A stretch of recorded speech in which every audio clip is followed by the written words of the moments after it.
It happened a few years ago in a quiet suburban neighborhood just outside of town. My older sister was still awake that night, lying in bed with her phone, reading a few stories before going to sleep. Around 2:30, maybe closer to 3 a.m., she finally turned off the light, pulled the curtains shut, and closed her eyes. That's when she heard it, the sound of small footsteps running up the stairs. At first, she thought it was me, but then she remembered. I wasn't even home that night.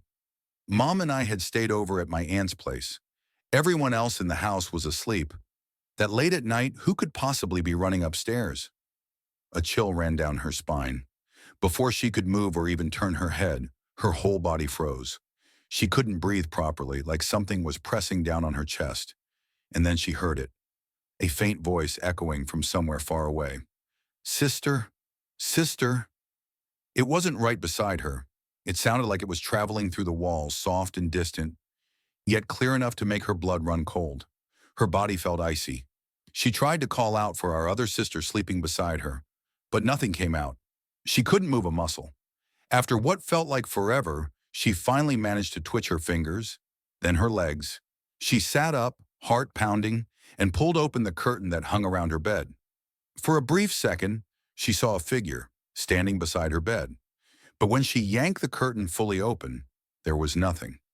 Nothing at all. She didn't tell anyone for a while, trying to convince herself it was just sleep paralysis. But then, a few months later, something strange happened to my other sister. It was late, again past midnight. She had fallen asleep, her blanket pulled over her except for her forehead. That night, she dreamed, or maybe didn't dream, that a little boy was sitting at the edge of her bed, gently stroking her forehead. His hand felt cold, almost lifeless. But here's the thing. Her desk was pushed right up against the head of her bed. There was no way anyone could sit there, and yet she swears she felt him breathing. It happened back in 2007 in a small, quiet town somewhere in the South. My family had just moved into a new house we'd bought 2 years earlier, in the summer of 2005. After years of saving, my parents finally had enough money to get a place of our own. It was a one-story house, old but sturdy. On the right side of the house was a wide yard with 3 huge mango trees. Behind that, the land sloped up into low hills covered with old graves. No headstones, just mounds of dirt. Only a few yards away from the house were 2 small animal pens that the previous owner had used for pigs. On the left side, a narrow alley led to our neighbor's place. The area wasn't isolated. There were other houses nearby, but at night it felt far too quiet. For the first 2 years, everything was fine. Then came the night that changed everything. That evening, Mom and I were watching TV in the living room, lying on the couch together. It wasn't even that late, maybe 10:30 p.m., when the movie ended. Dad worked construction out of state, so it was just the two of us that night. Mom went around the house making sure all the doors were locked. We didn't have streetlights in our neighborhood yet, and back then, there were a few break-ins, so she had her own way of feeling safe.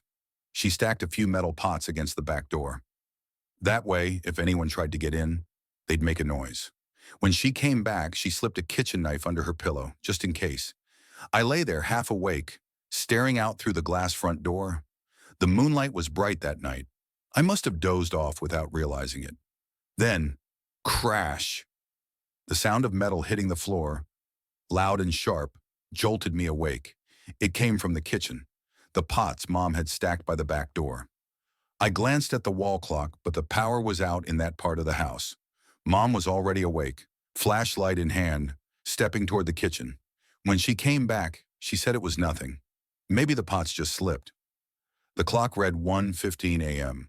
We tried to go back to sleep, but not long after, every single pot by the back door clanged to the floor at once, like someone had kicked them down. And that's when I saw him. From the dark corner near the kitchen, a man stepped out. Slow, heavy steps, until he was standing by the cupboard. His whole body was glowing red, like light from a furnace flickering across his skin. It wasn't some pale, ghostly figure. This thing was human-shaped, but wrong. I could see his face, calm, almost blank. and in his hands he was holding a chicken and the head of a horse. I tried to scream. I swear I tried. But nothing came out, just a strangled, broken sound in my throat. I could move my eyes, but not my body. My entire body locked up with terror. Then he spoke. "I don't want you in my house." His voice was hollow. Not a shout, not a whisper, just dead.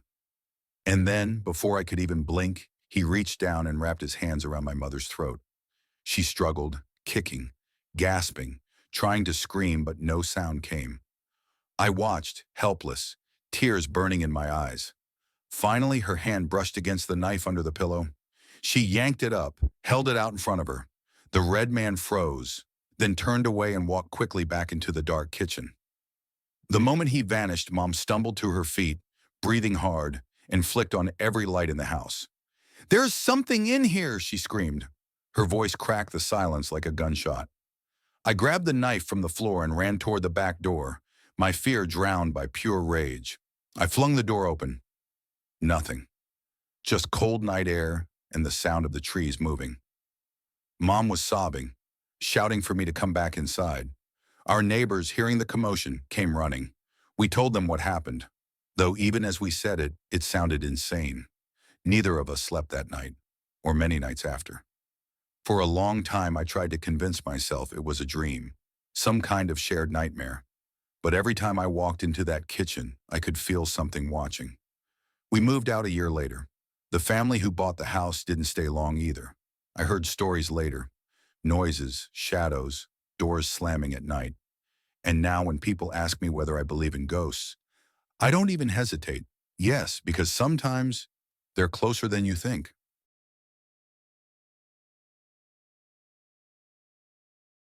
So, here's the deal.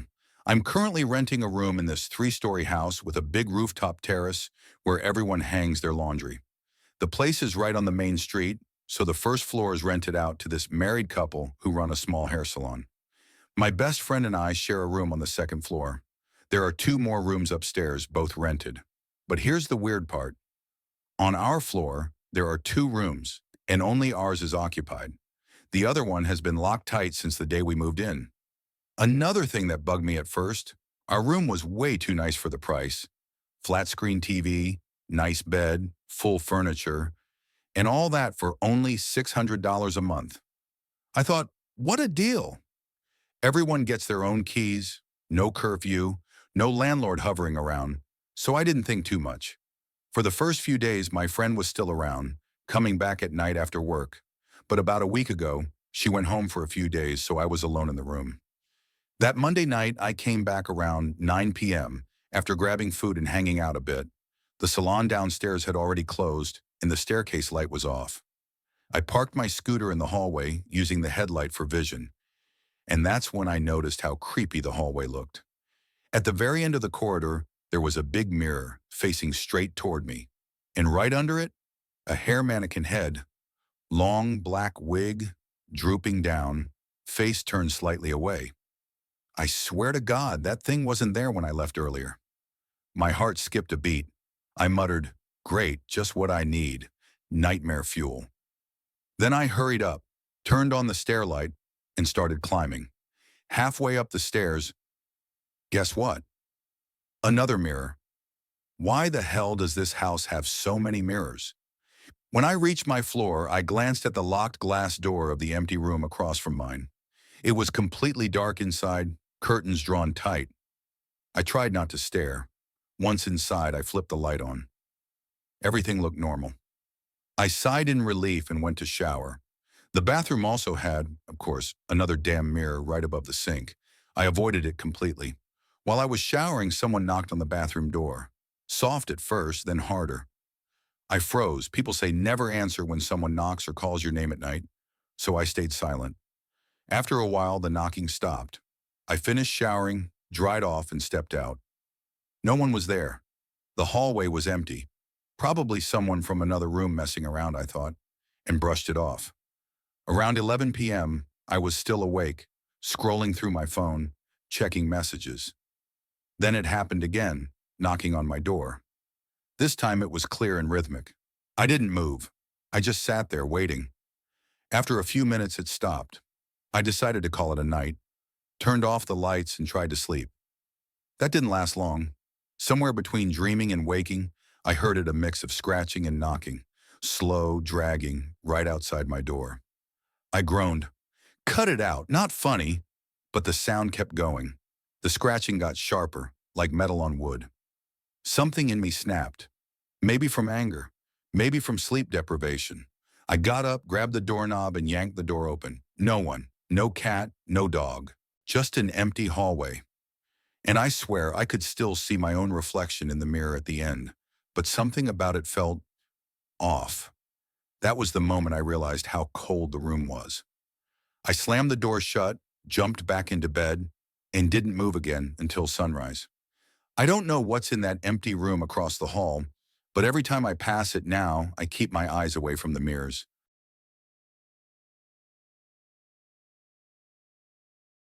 Everyone has, at least once, stayed home alone and felt something brush past them.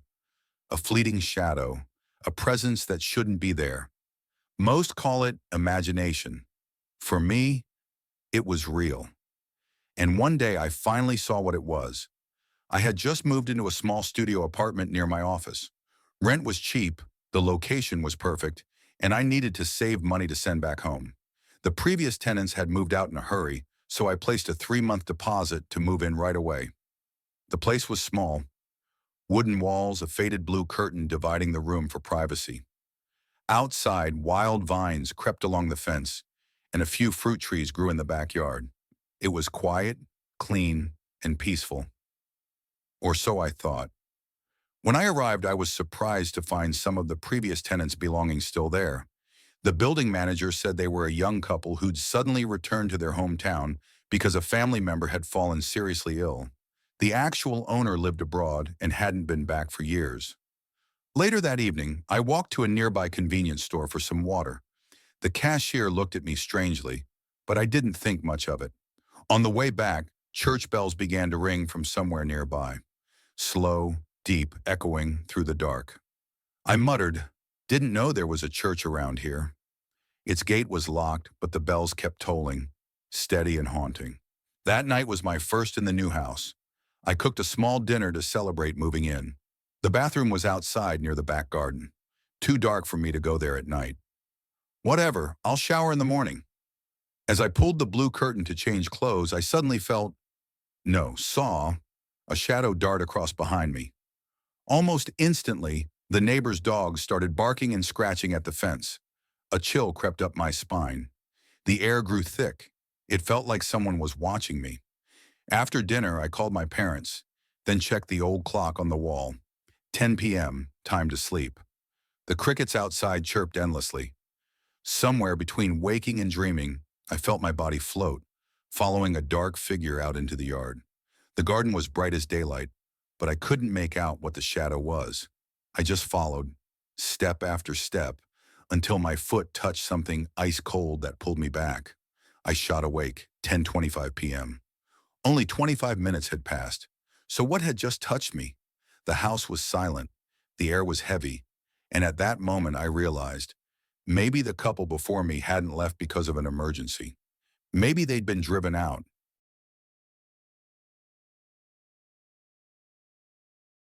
My father was the most rational man I knew. A civil engineer, a veteran, a lifelong man of logic and science. He believed only in what could be measured and proven. But sometime in his early 50s, something changed.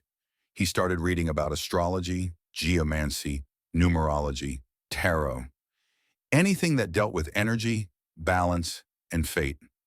His office slowly turned into a library of the occult. My grandfather used to joke, "He's turning into a wizard."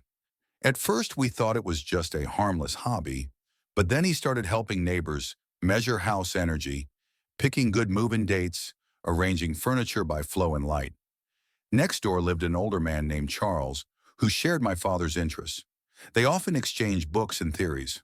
One day, Charles agreed to perform a cleansing ritual for a friend building a new house. The next morning, he was found dead in his home. People whispered that he'd crossed a line. In 2009, my father decided to build a new home for our family. modern, spacious, and designed entirely by him. He handled everything: the blueprint, the construction, even a self-devised move-in ritual. He wasn't religious, but he believed energy needed to be balanced.